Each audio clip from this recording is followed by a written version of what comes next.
Hello. Hello. Hi. Welcome, everyone. This is the fourth conversation in this series centering and celebrating the Warscapes anthology, Insurgent Feminisms, Writing War, published by Daraja Press. And our focus today is on the poetry of witness. My name is Meg Arenberg. I'm a reader and a translator of poetry, and I'm here with two of the contributors to the anthology, poets Otoniya J, Okot Bitek, and Jehan Bseiso. Hi, Julie and Jehan, welcome. Hello. Good It's to be with here. some profound heaviness and awareness of the unrelenting violence of this moment. That gruesome genocidal acts continue as we speak here, that we open this conversation, which feels to me simultaneously extremely difficult to have and at the same time urgently important. And it seemed appropriate perhaps to begin talking about poetry and the role of poetry, the importance of poetry, by hearing some poems. I thought I'd ask each of you to read a poem, not necessarily the poems that were included in the anthology, but one that speaks to our topic of witness. And then we can move from there to talking a bit more about your individual practice and how we make sense of the value of poetry in these times. Julie, do you want to start? Sure. I'll go. I have a poem here. It's called If We're Counting Days. It is day 182, or day whatever it is since we started counting days, like steps, like ladders to nowhere. Headlines pour out from the side of the computer screen. I catch them and collect the spilt words like milk in a large vase on a coffee table, in the living room, at home. And the sky, every day the sky, every single day, blue, mostly bright blue, deep blue, sometimes clouded over, sometimes gray, sometimes a Milky Way from the night sky. A boy I wrote about in a poem dissolves as if he hadn't been a person just here, just now. Boom. Boom. The page is blank. From that war, that war that I'm thinking about, that is not today or 182 days ago when this thing started. Boom, boom. The young man reappears among the rubble. Boom, boom. He looks at me directly to say, now what? What now? What now is your responsibility to us? That's it. Thank you. Jehan, did you have one you want to share? Yes, thank you, Meg. This poem is called Gaza, and it's a new one. It's probably the only thing I've been able to write that makes any sense in 230 plus days. The algorithm builds a wall of silence with videos of everything I ate in a day. But we break language open with two hands, making words do everything they can and then even more. Because the quadcopter will not sing louder than my grandmother's song, or her Gazan pronunciation of the word bandoro, tomato, drenched with sea and salt. In Jabalia, a man whispers into the phone, saying, she has the face of a real Palestinian. The day I learned zip ties come in different sizes. The day I heard Hind call for help that never came. The day I watched a paramedic trying to bring a baby back to life in an ambulance. The day I saw a grandmother receive the gift of a cucumber from her grandson. The day I learned a young man was shot dead just because he was out looking for food and water. The day I watched a doctor with my last name amputate a girl's leg in front of her brother on the kitchen table.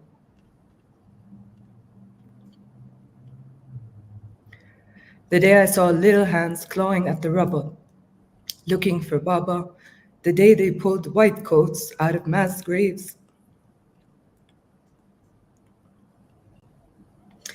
The day I realized our dead unburied are everywhere under the rubble and all of Gaza is a graveyard of our future. The day I saw a little boy share a glass of water with a cat.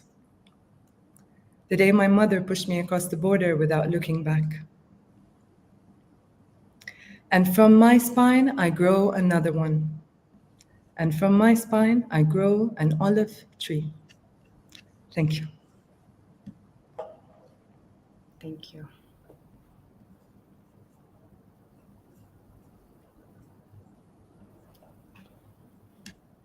Maybe we could start, having listened to your beautiful words, I'm wanting to let them sink in a little bit. But maybe we can start by unpacking the title a little bit. What this phrase, poetry of witness, might mean to each of you, and what poetry does for the act of witness, and what the act or the responsibility to witness means specifically for the poet, for each of you as poets.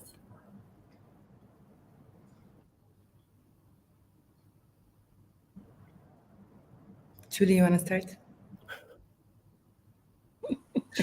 I was hoping that by unmuting you were going to start, but sure, let me start. First off, thank you for your poems, because what your poem does is take us away from the pictures that are unrelenting, but take us towards feeling and knowing this moment differently. Hey, so for a long time, well, maybe not that long time, I've been referring to myself as a witness poet. And I thought that my work was to witness, and I've written about it, I've thought about it, I've claimed it, that my work was to witness through poetry, and that poetry was the place to do it. But this poem that I read to you is the only poem I've been able to write in all these days. And so I've been thinking about the failure of words. And it's not a new thought to me, because I've also been thinking about how words can be so useless when there's something so much deeper that we're experiencing, and that language is not it, right? And then you see dancers, and then you see painters, you see musicians reaching to those places that language cannot reach. Mm-hmm. And I've been thinking, it's time I gave up poetry. So it's very difficult for me to be talking about poetry as witness, because I feel let down by language. But at the same time, I think there's a deep responsibility for those of us who are poets to absolutely find language, because those who are not poets are looking for language. Mm-hmm. And it's not necessarily language for witnessing, but language for understanding who we are in this moment. Mm-hmm. I think that's what I'm going to say. Mm-hmm. Thank you, Julie. I just want to say that I completely agree with everything that you said, and I feel completely let down by language, and it's at the same time as you said, this commitment to find ways and find words, that's also, it's holding that duality, you know. And I mean, I've written through several of the wars on Gaza, but this one, and we've been hearing this a lot, this one feels different, falls different, lands differently. And at the start, I kept resisting that, you know. I wanted to urgently witness. I wrote through these wars. I tend to write these short, immediate pieces. And I kept hitting walls. And it's only when I stopped trying to write that the words started to come. And for me, poetry of witness sits at, I mean, and it's like, it's too, I mean, I feel like if poetry looked at this title, like if poetry was told it was a poetry of witness, it would be like, no, you know, that's not me. So it's not really any, it's too much even, you know, but it doesn't, it has no title even. But this kind of work sits at the axis of art and politics. And for me, it's the unwavering commitment to speak, to never stop saying. And I feel that the poet has the responsibility to go deeper into places of wordlessness. And as Adrian Rich said, like to dive into the wreck and to come up with something, anything, you know, that would make someone feel something, that would make someone say something, that would make someone do something, you know. Yeah, that's it for me. Yeah, if I can just keep on with that thought, as you're speaking, Jen, I'm thinking about an Irish poet, Padraig Otuma, who has a podcast called Poetry Unbound, and he was talking about the poet Kaichen Tom, who's a Canadian poet, and as he was discussing her work, he was thinking about poetry, the root of the word poetry, I suppose in English, as making. And so poetry as a way of making, when we live in a world where there is so much destruction and unmaking. So to think about poetry, and now borrowing Podrick's idea, as a place where we can remake a world, where we can remake a language, keeping in mind all the time that not all poets are invested in this, right? Some poets have other agendas, but those of us who are invested in this, we have to struggle for a world that can be made and remade and remade. And we see that even in the work of, I guess suppose we can come to it, like the poem "If We Must Die," Alariyo's poem, right? Yeah. Even though he lost his life, his poem makes and remakes and remakes. And the sign of a kite in the sky with a young boy is a sign, holding it is a sign of life. And the sign of life is in the poem. So even if the poet died, there is still life in a poem, right? Yeah. It seems to me there's also something about the language that moves us beyond the language of reportage, the language of the banal language of statistics and data. I feel like there's a kind of rupture of the status quo that is specific to poetry as a genre. That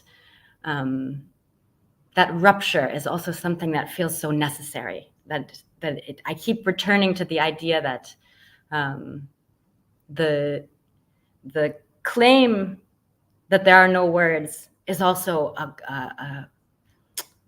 a deep urge for poetry that we're looking for, right? We can't find the words, but we need them.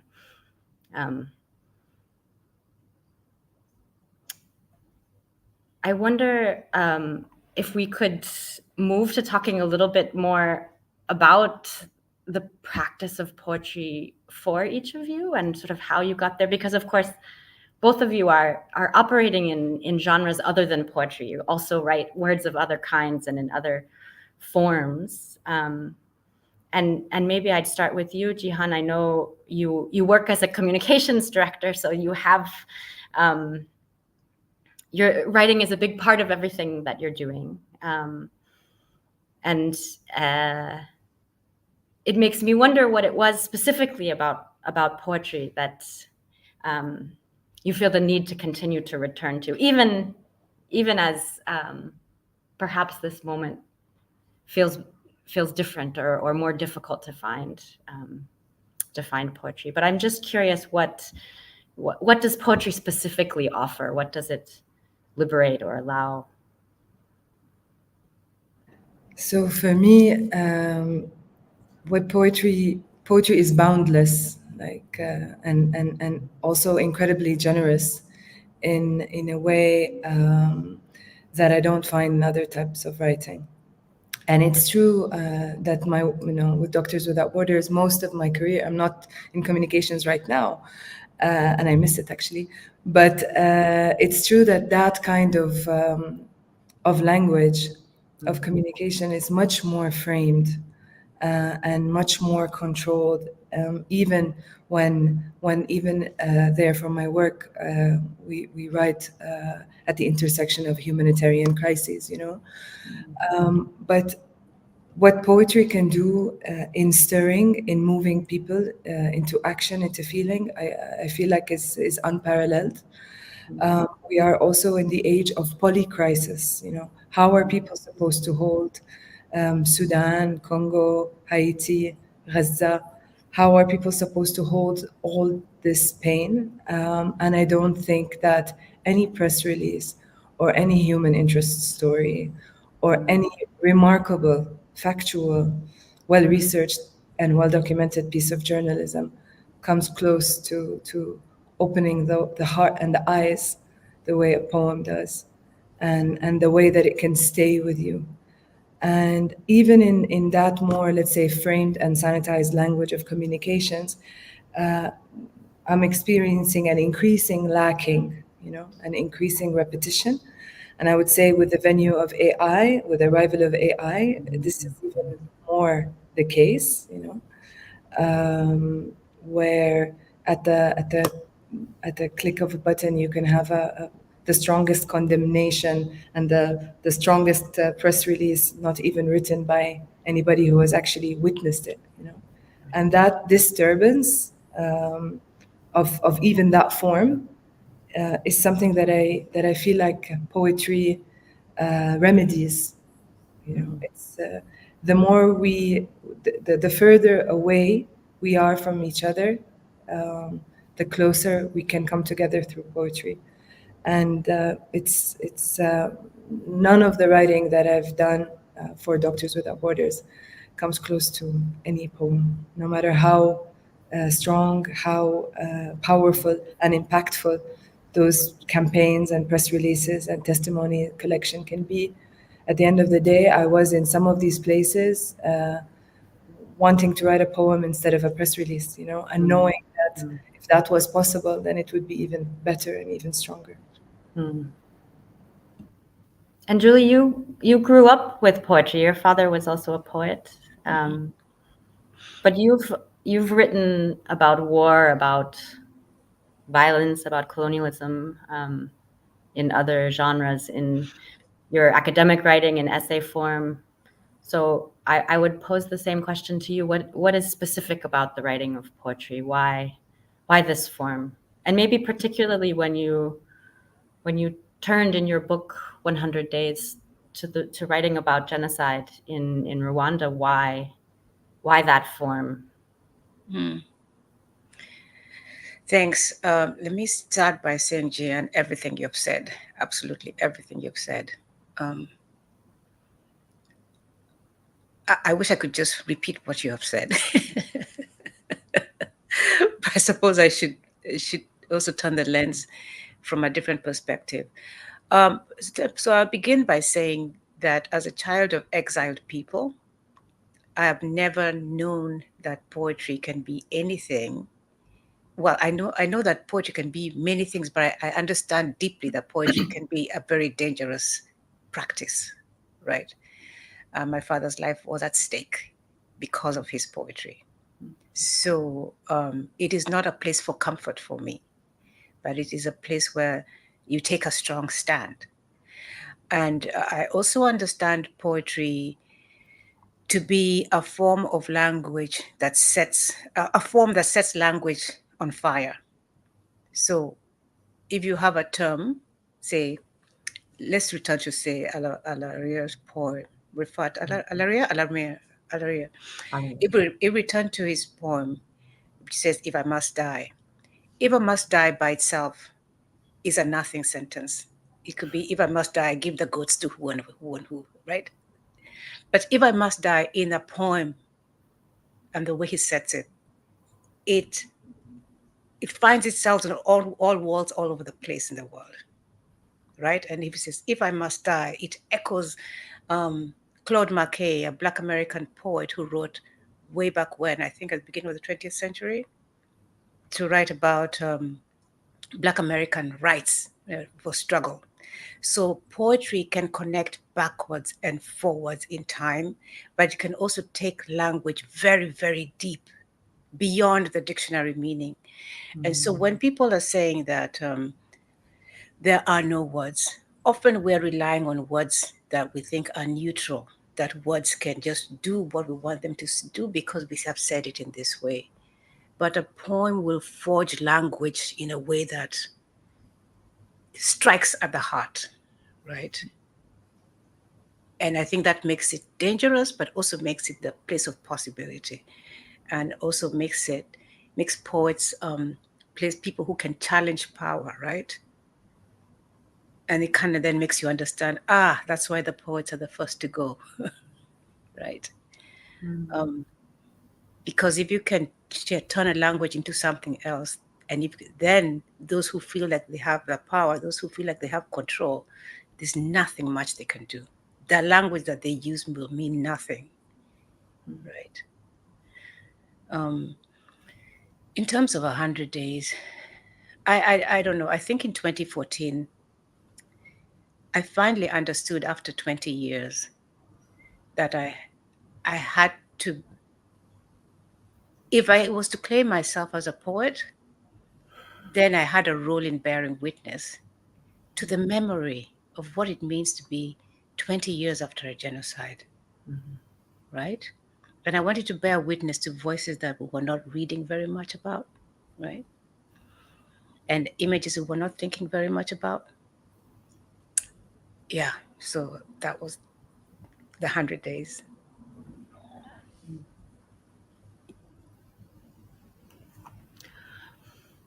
As you're both speaking, I'm thinking about not just the how of writing poetry or the why of writing poetry, but also the where of poetic practice, and maybe partly because, well, Jehan, you mentioned AI, but in this digital age, you know, we're witnessing genocide in Palestine on our screens. You know, we're consuming it through social media. I think you know, we could say that it's live streamed for us. It's a constant background, and so I'm thinking a lot about this space, and I think often when my own struggle about finding words for what is a constant bombardment in my space, I'm thinking about words in that space, what to say on Twitter or into my various feeds. But I'm curious about how poetry interfaces with that space, with the digital space, and it seems to me that your own writing practice differs a little in this way. That Jehan, you've posted more of your poetry online, or you've been more of a I don't want to say a digital poet, but a poet in those spaces. And Julie, you've done that much more rarely. So I'm curious to hear you talk about those choices. What's at stake in the digital space?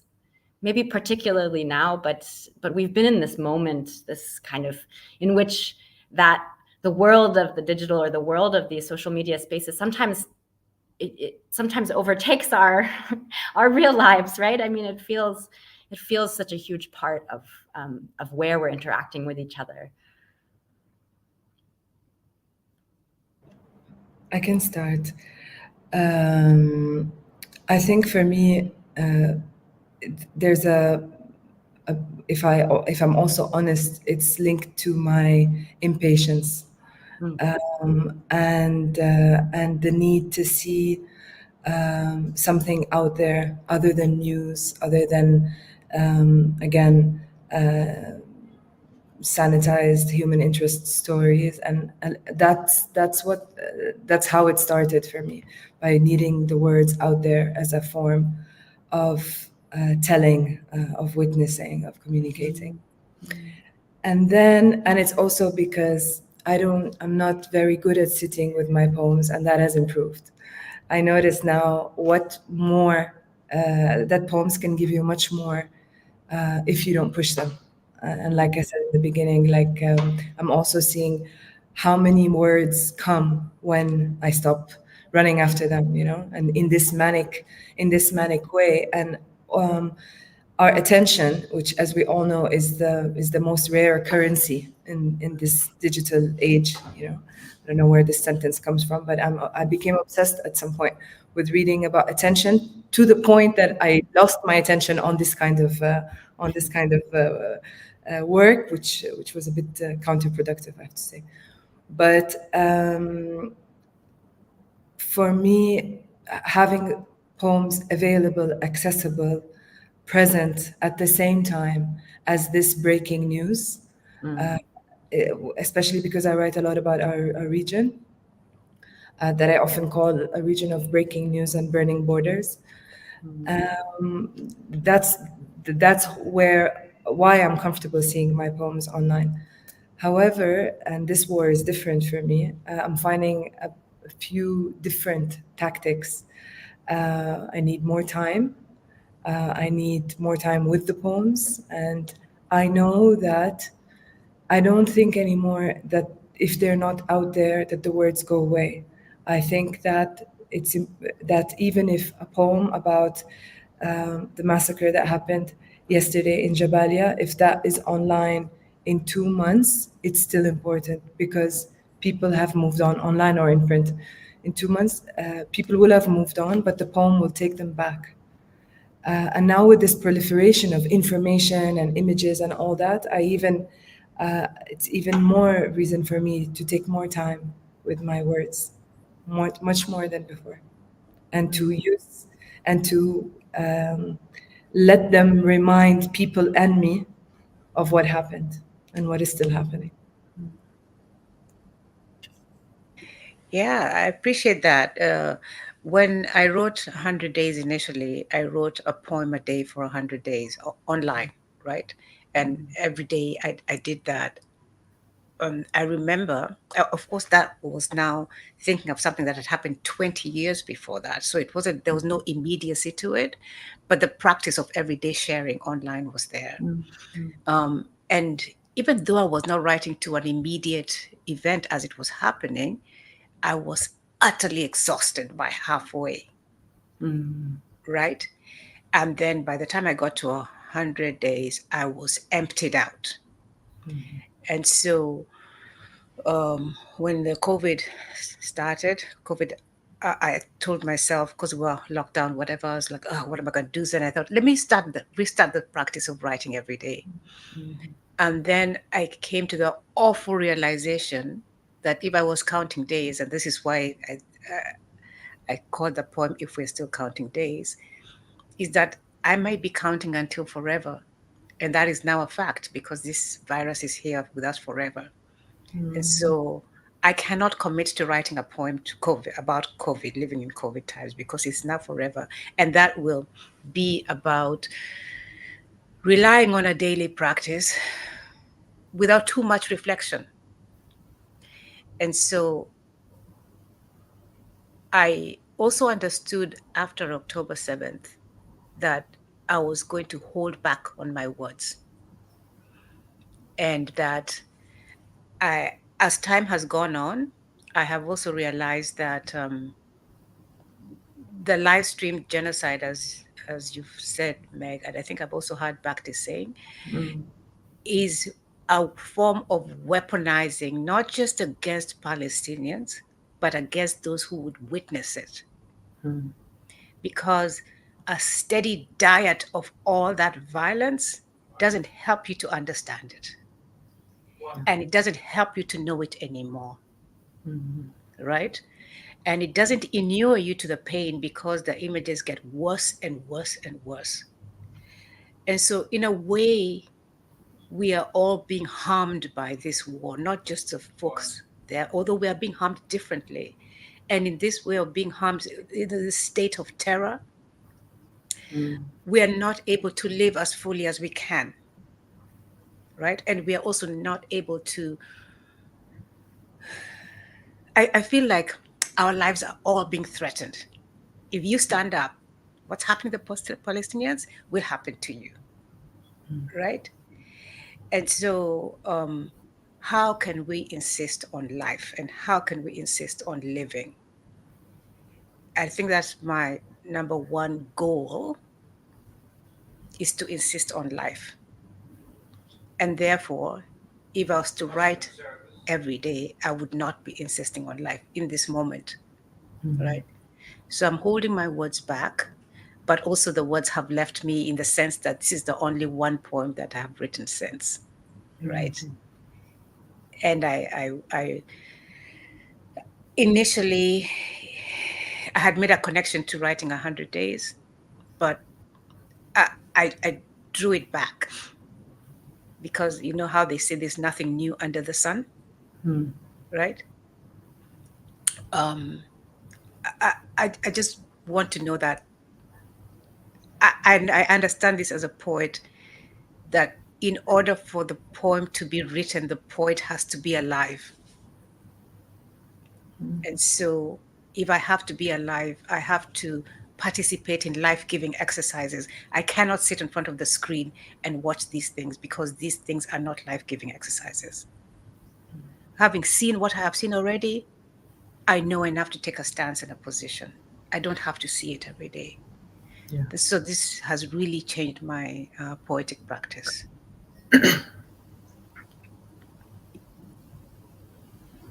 I just want to say that maybe there's a way. I really thank you for that, Julie. Maybe there's a way. It's exactly as you said. The constant stream desensitizes is a word that is often used, and normalizes violence, pain, suffering, and at the same time, it doesn't tell the whole story. It's selective.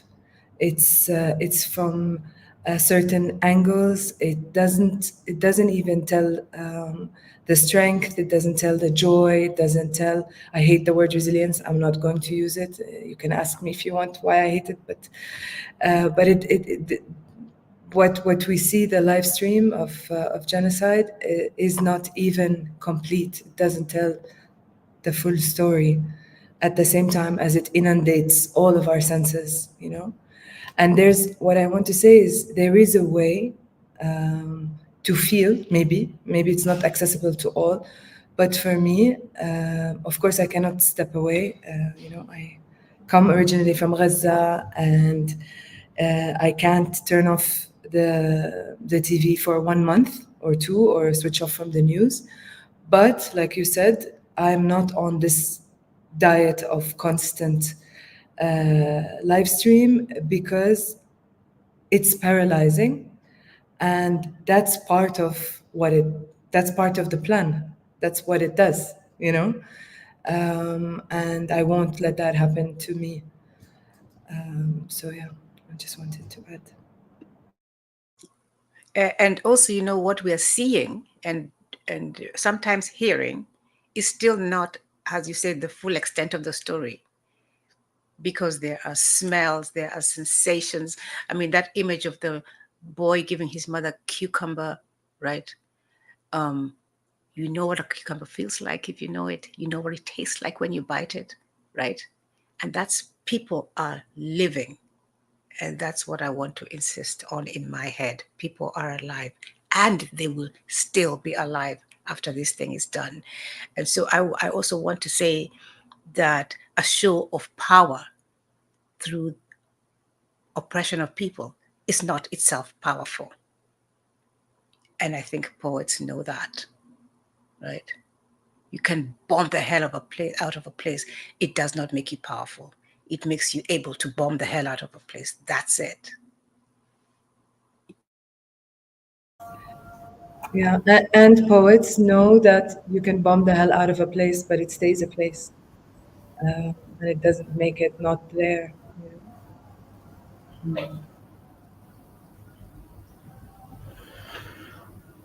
Yeah. It seems to me there's also, I mean, there's something that both of you have talked about the, you know, poetry is relational, it's communicative, and it seems to me we're most vulnerable to this constant diet of violence, of images of violence, of recordings when we're alone, and that there's a I keep thinking about the sort of necessity of collective witness, and what does poetry offer in terms of creating collectivities, creating a community of readers, reaching across. Yeah, I mean, it gets, I was going to bring us back to this question of speaking the unspeakable, which, I mean, it feels to me almost a cliche at this point, right? But there's also the inability to put things into words is part of the distress, right? That in trauma, you know, scientists talk about how it actually turns off the parts of the brain that control speech, right? That when we're in the moment of extreme trauma, we can't form words.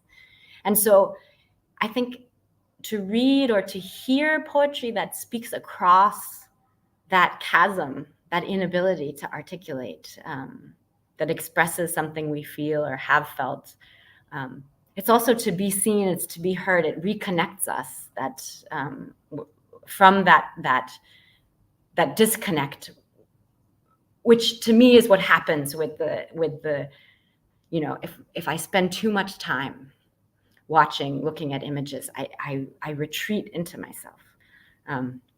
So I feel an insistence on this reconnection of ourselves with ourselves and with each other. Yeah. I think that there was another part, though, about the unspeakable that I wanted to ask you about, which is that it occurs to me that a poem, or that poetry, also is about negative space. And I think a lot about the visual aspect of a poem on the page. It's sparseness, potentially, its use of line breaks, of space between words. And I think particularly of Fadi Judah's most recent book, which, you know, the title of it is an ellipsis in brackets. It's the space where a word might have been. And to me, this also is an aspect of what poetry does. It marks the space for silence. It demands some reverence for the unsaid, or so. I mean, in some ways, you've spoken around these issues, but when we're thinking about collective pain, when we're thinking about collective witness, do you have any thoughts about this aspect of poetry's role, of the tension between kind of breaking silence, speaking to, which might be more of what we think of in terms of witness, and then kind of making space for what's not or cannot be said, which, yeah.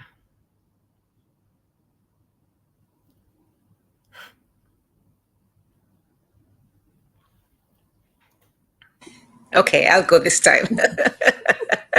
I was looking at you to say, okay, I'll go. I think what I'm hearing is the question, what does it mean to witness horror? And so that calls into question, first, the need to be able to articulate what you are seeing, and also to understand what horror is. And horror by its own, if I understand it in English, is something you cannot put words to. And so to articulate horror means to understand it. And to understand what something that is a horror means you have to go to places that often language cannot do. And then the last part of that for me is that once you have articulated it, it's inevitable that someone will experience that horror. It's like secondhand smoke, right? So how do we witness horror? And I think that question comes up into this is unspeakable, as you're saying, right? Because we understand that we should not be able to make sense out of horror. However, the fact of horror is something that we've known for a long time, and it's also a play, because if you think about people who cannot speak anymore because they're so traumatized because something really terrible happened, in a sense, it makes sense. In a kind of way, it is appropriate that they should not be able to find those words, because that's terrible, terrible, terrible. But in a sense, they would be freer if they could find those words, because they'd be able to share what happened, right?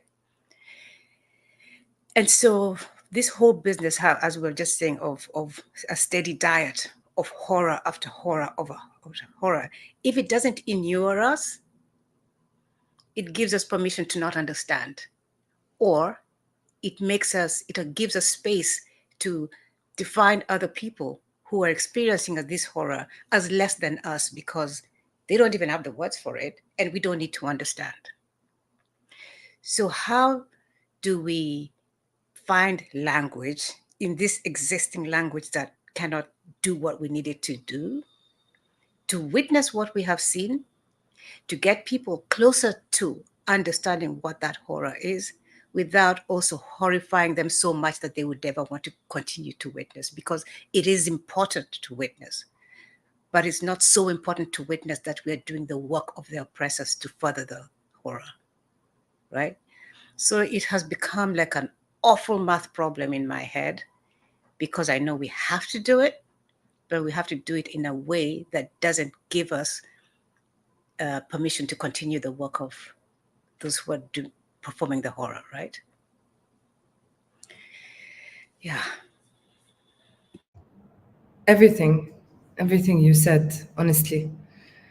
And I think I would like to add that for me, and I don't think it's a cliche, I understand that it's been circulating a lot and people are saying there are no words, and sometimes I've said several times there are no words, but we have to keep finding them and looking for them. And that's the commitment, that becomes the work, in the sense that there are no words can be the starting point, but it's not where you arrive. That can be the starting point for sure, and also that language is broken, and that, as Julie said, it's a letdown. But and that's the starting point. But then you have to. I let myself go to keep finding words, to keep diving into the wreck, and to come up with anything. What's been a struggle for me during this war is that not just that there are no words, but I feel like there are the same words, you know? This dehumanization of Palestinians that has enabled the same horror, just in varying levels of intensity, to take place over and over and over again, you know? So that it's 2024 and we are witnessing a second Nakba that's even worse than the one that of 1948. This repetition of the horror has created for me, like, those words have already been said. It's not that sometimes it's not that you can't find the words, it's that you've written the words, or somebody has written the words, or you've read the words, and so what more? What other words? You know? So and still, as Julie said, there is a freedom, and I've only felt it, and I'm so happy, and this is pure coincidence that we've both struggled with writing in this genocide, and that because this is not the experience of every writer. And if any writers and poets are listening to this now, I don't want them to feel like, you know, if they were prolific and writing throughout all this pain, that's strange. You know, it's just, in fact, I think it's a bit even more peculiar. I think we are the minority, not the ones unable to write. If I compare with my community, but it remains necessary. It remains urgent, and it's freeing, as Julie said. Once you find the words for that wordless feeling and wordless situation, it's like something breaks open, and it's like another language is possible from within this broken language. You know, one of the biggest challenges of being alive in a responsible way these days is to be an academic for me, because I know that language evolves and grows. Any language, well, some are dying languages, to be fair. But a language like English is growing all the time. And I knew that this war, that even the word genocide is liquid about, was going to give us language. And I was waiting for that language. And then two words came. One was an acronym, and it was, I think when the International Criminal Court, just ICJ first met, the acronym that came was Wounded Child, No Surviving Family. And I knew that this came out of this war, but it's not by itself something we've never seen before. And so I kept waiting. And the other word that came out was scholasticide.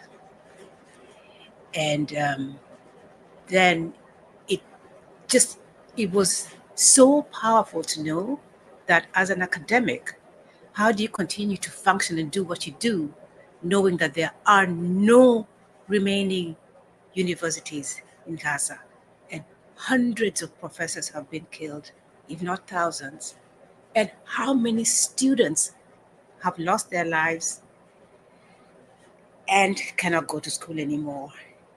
And I'm here as a functional academic in this language, right? That, with the struggle for people to use the word genocide, which came from a particular time, itself a word was produced by an academic, right? And now it's being used to say, no, that one is a genocide, that one is not, that one is not, that one is not. And this is what we academics do, right? And so one of the lessons of this time, if there are lessons to be learned, is to keep finding our own language. Find your own language. You don't want us to use genocide? Keep it. We are poets. We work with language. We will find our own language, right? After all, the fact of this war as it's happening, I don't even know if we can call it a war anymore, is that it isn't about sides. It's against all of us, right? And there has to be a word, and we will find that word for a kind of destruction towards people that wants to insist that there's a way to live in the rubble. I was thinking about Primo Levi, who, you know, was in Auschwitz, and he used the word Muslim to describe people who are not alive and not yet dead, right? And that word is a Yiddish word. I think it means Muslim, right? And I was thinking of that word today and how this situation, when you hear terms like human animal, is a way of saying people who are not alive and they're not yet dead. And how language is meant as a force to define how we can live. We too can make language that keeps us alive.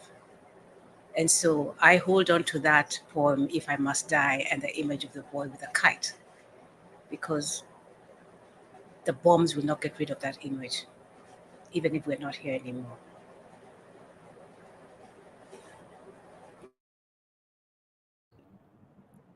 I love that, and I love how you said, and honestly, in endless debates about the word genocide, and I love the way that you said, if you don't want us to use it, keep it.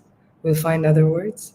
That's so powerful, and I think it speaks to a lot of the censorship and a lot of the silencing that's going around, not only in academia, in the humanitarian aid sector, in political spheres, in the corporate world.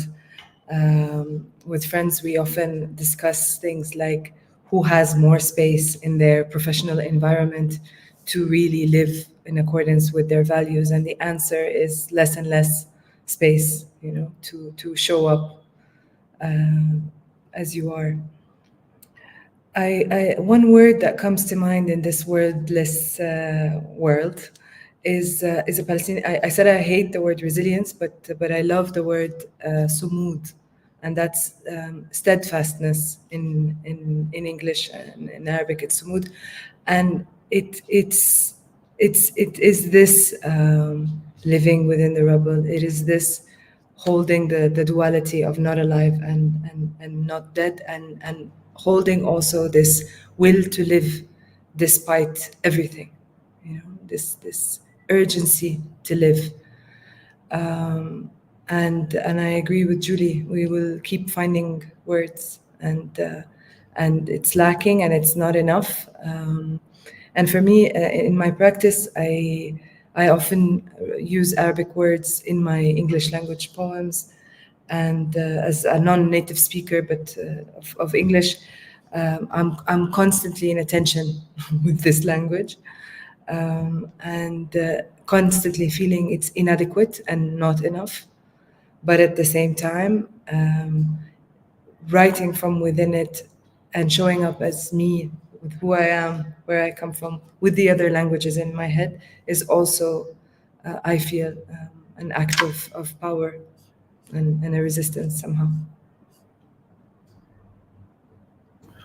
I'm glad you brought that up, Jehan, because that was sort of the next question I was going to ask each of you, since we're on the topic of language, and also because, Julie, you were talking about academia, and in so many academic spaces, the English rules, the hegemony of English rules, and both of you write in English, but you've also both written or spoken in various places about what it means for you to write in English, and you travel fluently in other languages.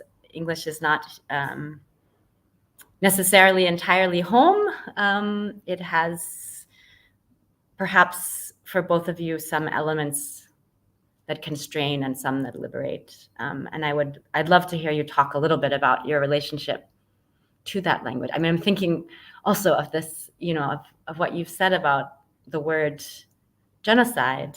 And someone in the comments I saw, spoke about Nakba, and I I personally remember, I don't know what year it was that I first heard that word, but learning that word shifted my understanding, right? That it forced me to think differently about what was happening in that space, what was the history of that region, what was my relation to it.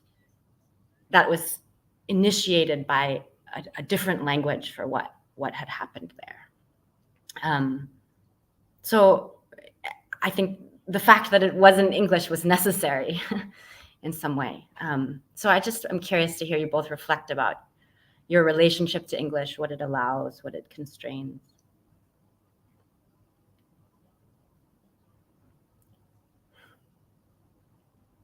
I'll go. I understand English to always be a language of translation and of diplomacy. From my position, it means that if I have something that I cannot fully articulate, I have to translate it in a way that those who read it in English might have a glimpse of what I'm trying to say, but they won't totally get it. And that's fine, right? So English is not the home to find understanding. But I also work in an English department at the university, right? And I know English as a lingua franca and all that kind of thing. I'm also very clear that I will not be contributing to the power of the English language. And my signaling to this is at the end of 100 days, I use much of the poem in Acholi, right, to signify that this is where we're going. And Ngugi wa Thiong'o, Kenyan academic and novelist, he writes about how language is a political space, how and when we use it. But he also writes about and thinks about how translation is a place where we can make relationship between people. Right? So I also think about that.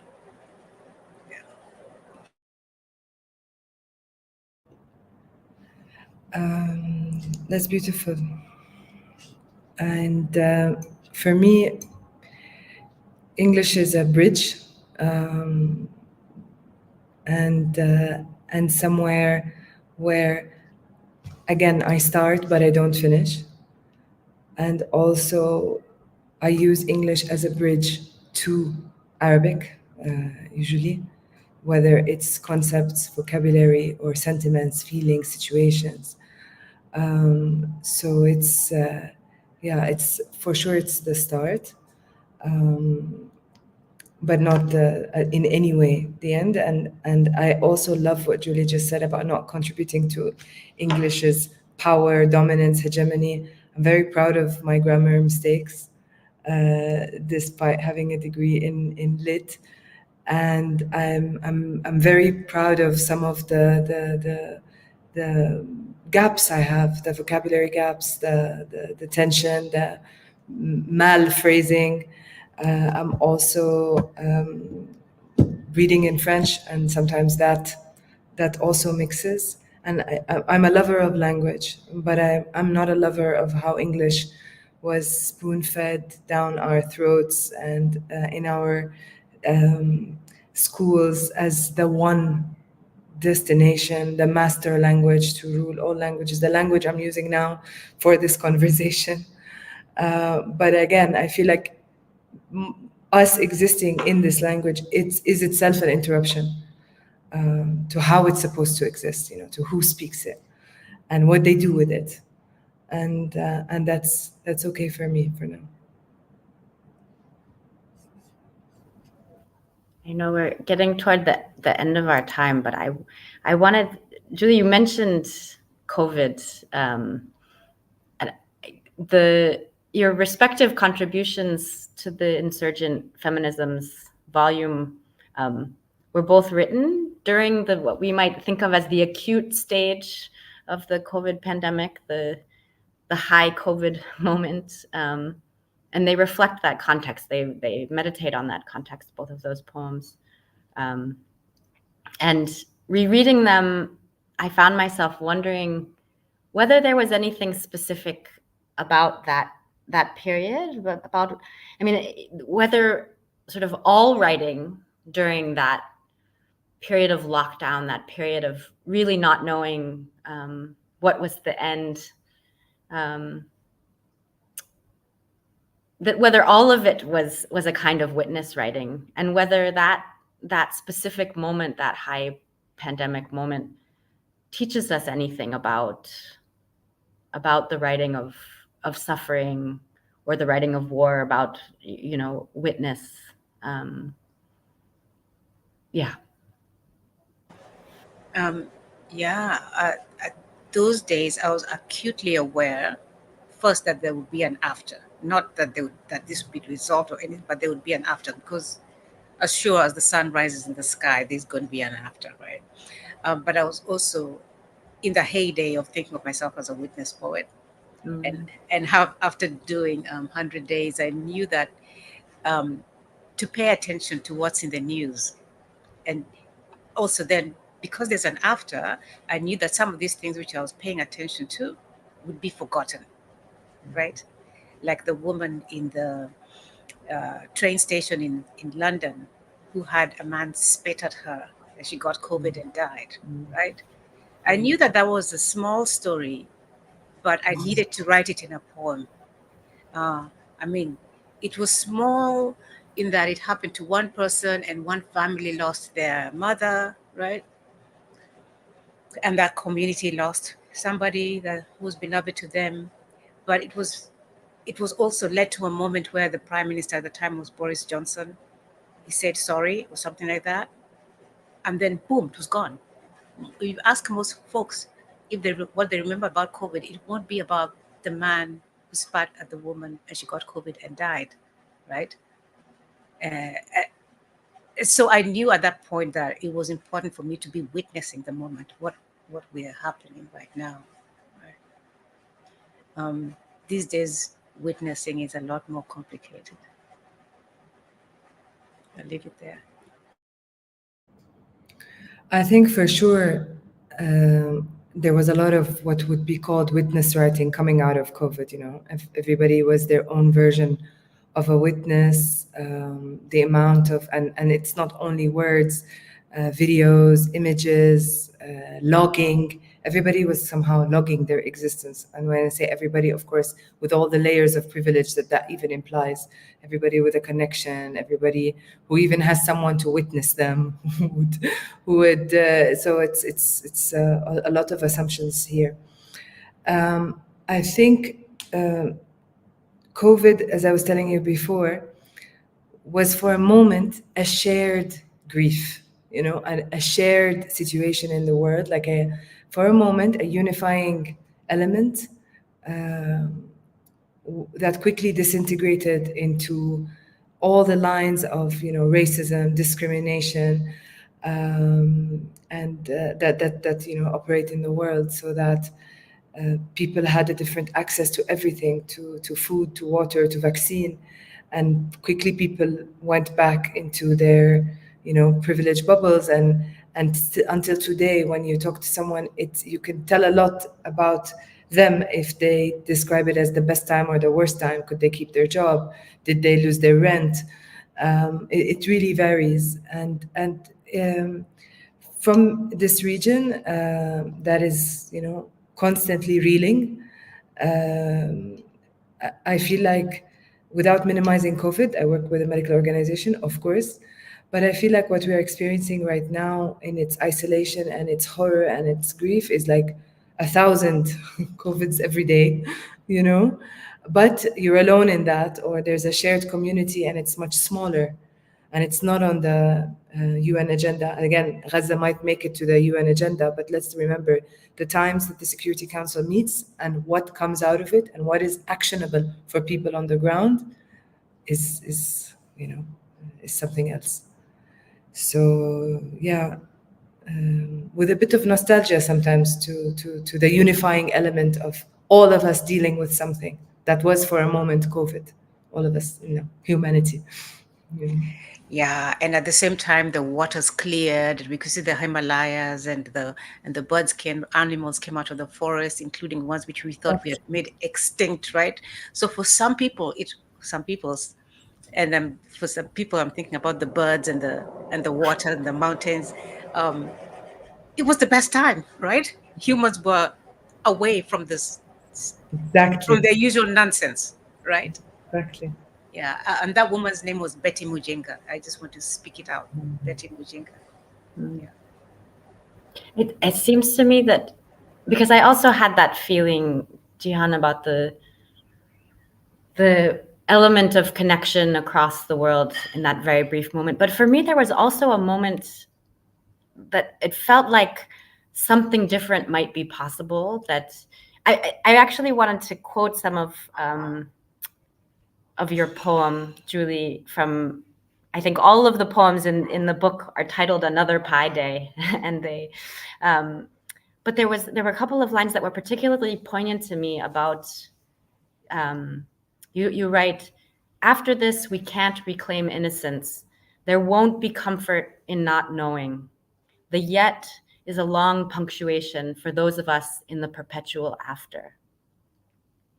And I think for me, I had this perhaps naive idea that that it was actually the inequality that was exposed, the extreme inequality that was exposed, that we couldn't refuse to see it in that period, that had become so visible that there was no going back. We couldn't possibly go back to a time where we didn't know that this was possible, right? That the whole system relied on the sacrifice of some for the benefit and protection of others, you know. And yet it seems to me that now this perpetual after, it's like we've doubled down on this calculus. And that's how this moment feels to me, that, you know, every day something happens that feels we can't possibly go back to before we had witnessed. I mean, so many of the moments, Jehan, in your poem, I mean, I remember those moments. I remember those days, and I had that feeling again. We can never go back to the moment before we witnessed this. And yet here we are, and we keep coming back. So yeah, I don't know if that's a question or if it's just, I just wonder, did we learn anything? Did we learn anything? I wish I had. There we go. Go ahead. Go ahead. I wish I had the confidence of Julie in the after, because she said already 2 or 3 times there will be an after, and she's sure. And sometimes what's happening now, it's just, and I find that so reassuring to hear, because it's not how I feel. With the stretch and the days and the countless griefs, not only on Palestine, but so many other places. I don't know what our after looks like, and it's really scares. It really scares me, and many times I think that all we have is now. Actually, the now of this conversation, you know, the now of these choices, and I don't know if the after will be fair to us. Well, how do you define fair or justice, right? That there is an after might not be that we are there in it. There's this poem we learned in high school, Ozymandias, King of Kings, look at your mighty works and despair.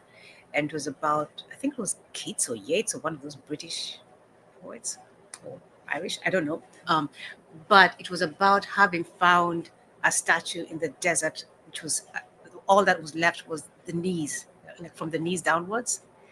But then you'd have to use your imagination to imagine that at some point it was a huge statue in a place that was not desert. And now it is there, you know, crumbled, knees down, right? Because at some point it was a symbol of power. However long it takes, there will be an after and there will be life. I mean, right now we're having kids who are born during the pandemic, in their lifetime, they will have no memory of it, right? I really do want to comfort you. Also because I'm an Acholi person, and a lot of my adult life, I witnessed, not close by, but there was a war going on in my homeland for more than 2 decades. And for us, it was, how does the world not know this? How can nobody want to do anything about this? Why is it just us? And we felt as if we were all going to die, if not from the violence, from heartbreak, right? But here we are, listening to poetry about grandsons giving cucumbers to their grandmother. And so I know that as long as there's life, it is possible. And I also understand that the oppressors intend for there to not be life. But since they're not the makers of life, they cannot take it all away from us. That's why I consider this an after. I love that. And with every baby born in the genocide, and with every word written in the genocide, I think that after somehow becomes more and more imaginable. Yeah, I really love that. And I want to add one thing that maybe compared to Rwanda is different, because there are a lot of eyes because of the digital world we've been talking about. But I think that sometimes that's confused with solidarity, and it's not.